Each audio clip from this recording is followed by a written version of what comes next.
Yarışmamız başlamıştı. Süreniz 1,5 saat. Herkese başarılar diliyorum. Eksiği olan varsa şimdiden söylesin zaten. Biz size yardımcı olacağız. Buralardayız. Başarılar diliyorum. Kolay gelsin.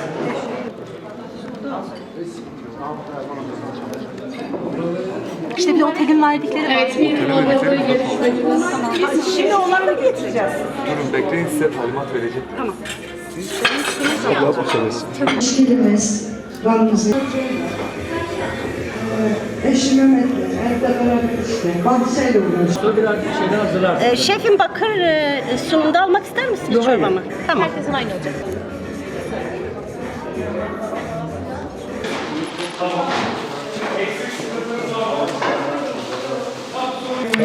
Şimdi o çekince ben heyecanlanıyorum, elimi keseceğim.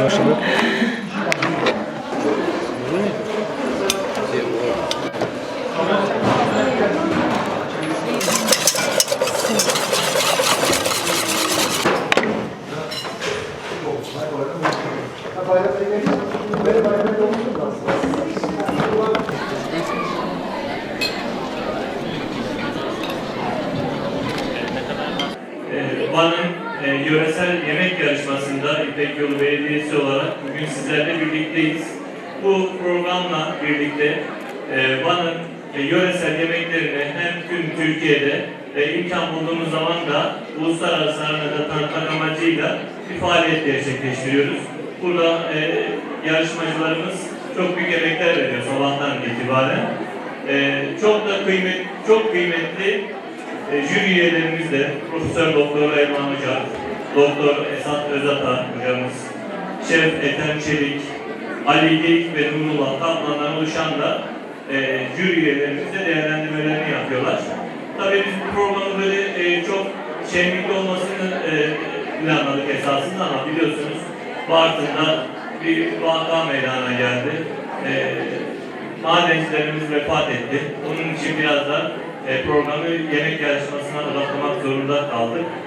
Program bittikten sonra tabii sizler arkadaşlarımız yine ilgilenecekler. Programımız yine işte çekilişlerle, çeşitli aktivitelerle ve Van'ımızın nezih yemeklerinin tanıtımıyla devam edecek. Ben katılımlarınızdan dolayı her bir hanımefendilere çok teşekkür ediyorum. Burada gerçekten buraya emekler gelmişsiniz. Çok sağ olun. Şeref verdiniz. Hepinize saygılarımı sunuyorum. Ne yapıyorsunuz? Kalbura bastı, içinde kalbura bastı. Keredor, ıspanak. Baklava, yoğurtlu, içli köfte. Evet, sağ olun. Ayran açık. Bizim zaten klasiğimiz. Evet. Size sağ olun. Başarılar.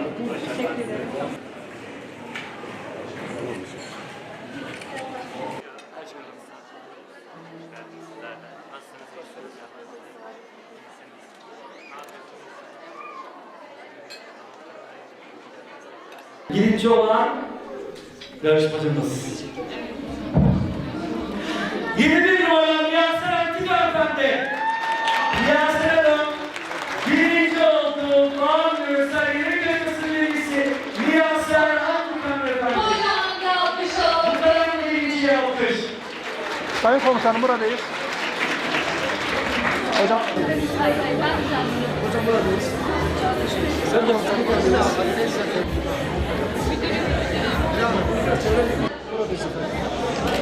Teşekkür ederim. Hocam buradayız.